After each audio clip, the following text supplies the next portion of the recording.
Hey guys, it's Emmett here. I'm here with Daiquiri.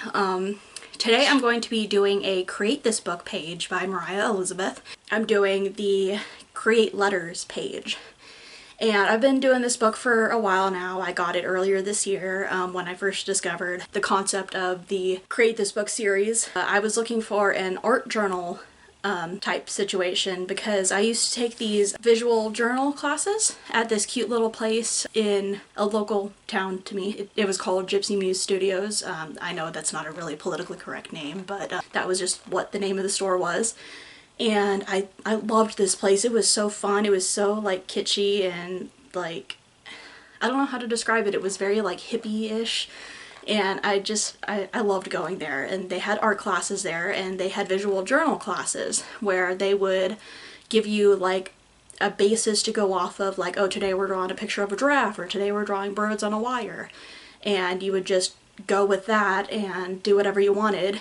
And obviously you would be encouraged to follow the prompt, but you could make it your own, basically.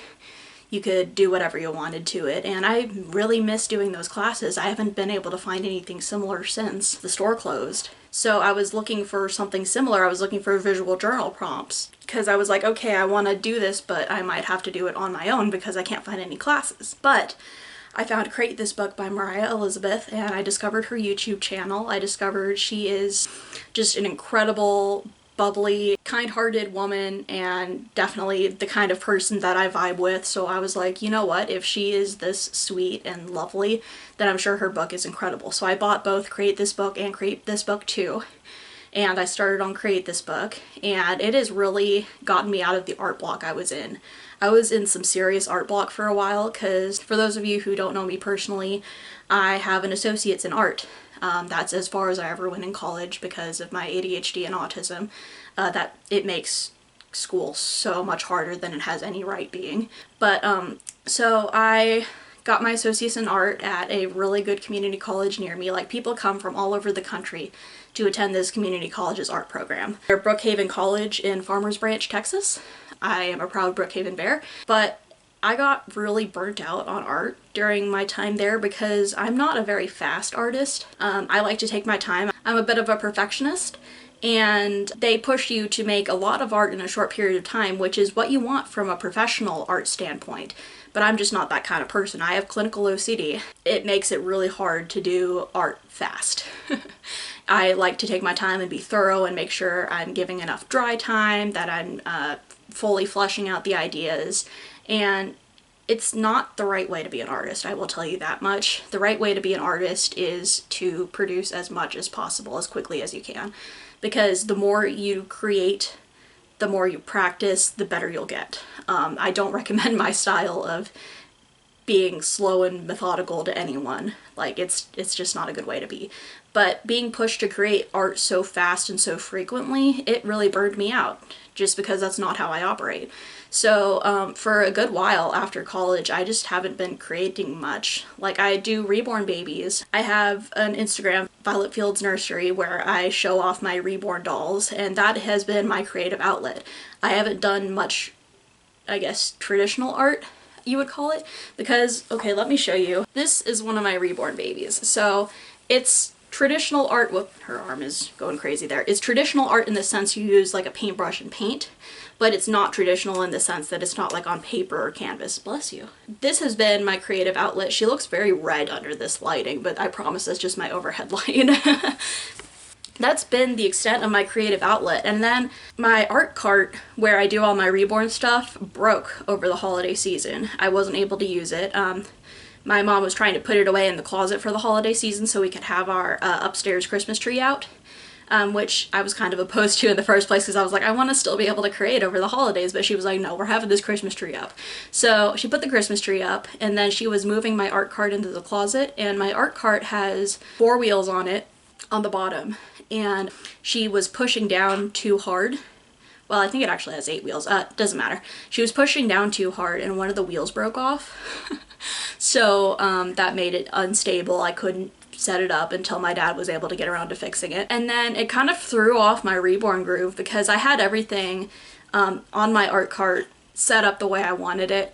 And then whenever stuff is moved, it really just throws me off my game. And I cannot function. So I was like, okay, I need to do something else creative for a while before I get back into reborning. A quick apology to my friend Al, because I'm currently making a reborn for them, and because I've been thrown off my game, I haven't been able to work on that recently, so it's just kind of sitting in limbo, unfinished, but I promise I'll get around to it. But yeah, so that's when I discovered Create This book. I was like, okay, this will be something I can do to let out those creative juices in the meantime. And so my art cart has been transformed from a reborn studio to a traditional art studio full of like colored pencils, paints, sketchbook paper, all that fun stuff. That has been a lot of fun because I haven't been able to do that stuff in a while just because I was so burnt out on art. So this is just encouraging me to do art frequently. It's encouraging me to express myself and to think outside the box. It's encouraging me to just let loose and have a lot of fun with it. I'm really excited for how this is going to turn out.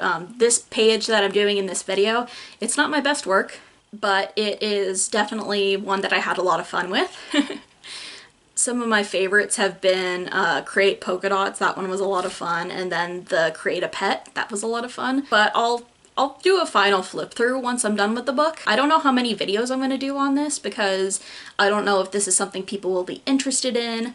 I don't know if this is something people will enjoy, but I am having fun with it, so I might film a few more episodes of this. I might make this into a series. It just depends on what the people want, because there's going to be some editing that goes into this, unlike my usual videos, and I don't want to sit around editing stuff that people aren't going to be watching. But as long as I enjoy doing it, I'm going to probably keep doing it because I'm having fun. So without further ado, I'm going to stop rambling and I'm going to start the video. I hope y'all enjoy. So first I'm going to be sketching out my concept, just figuring out where I want to put the letters, looking up references on my phone. I want to do each letter in a different font to make it more interesting and to make it more visually appealing.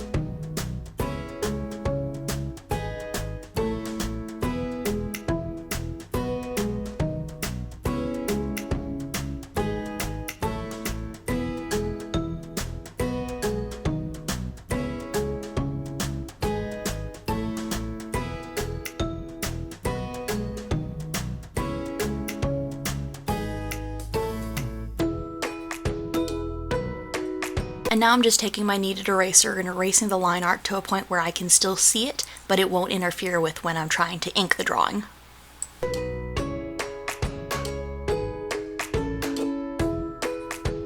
And now I'm grabbing my micron markers and starting to ink the outlines.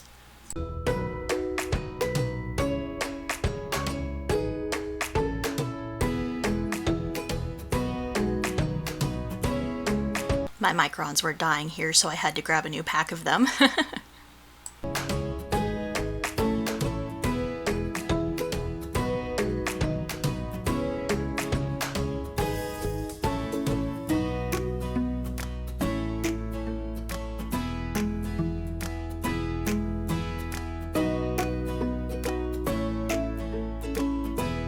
And here I'm just filling up some space with some more letters in the background just to fill up some of the dead areas, and I'm going to go back later and add some colored letters to make it a little more interesting.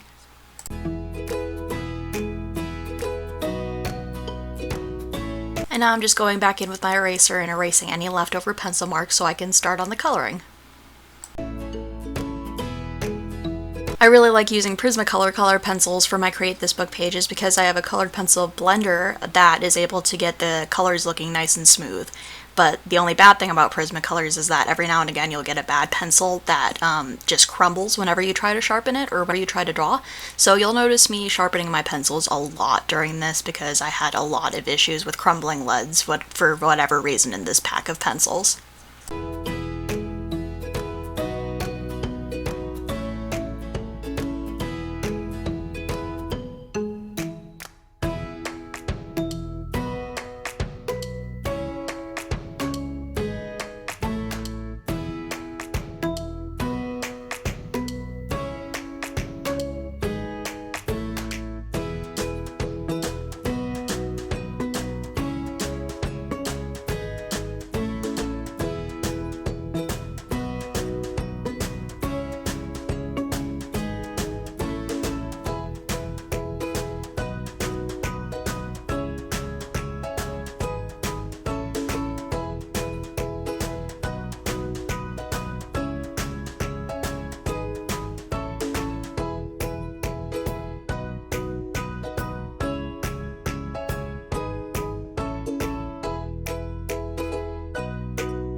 If you notice I keep rubbing my blender on that little piece of paper, it's because the blender picks up some of the color from the colored pencils, so you have to kind of clean it off in between colors, otherwise you'll end up smearing some of the other color onto your next area, and you don't want to do that.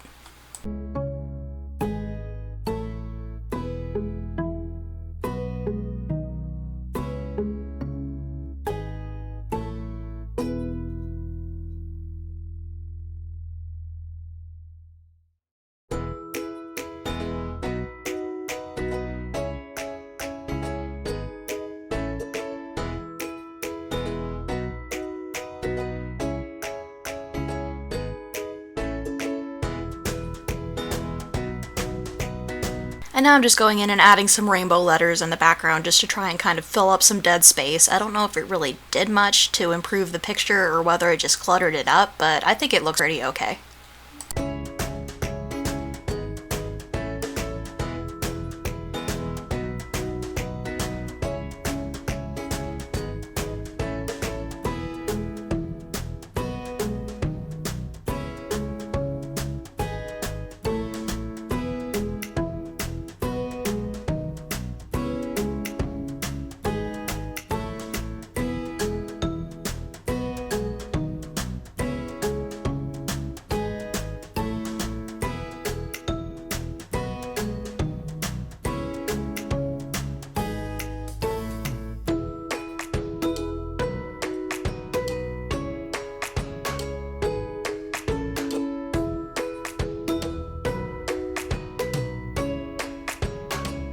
So it was here when I realized I hadn't written the date on the pages, and that's one of my rules for Create This Book. I have 2 rules. They tell you to write 1, but I wrote 2 just because I was feeling special.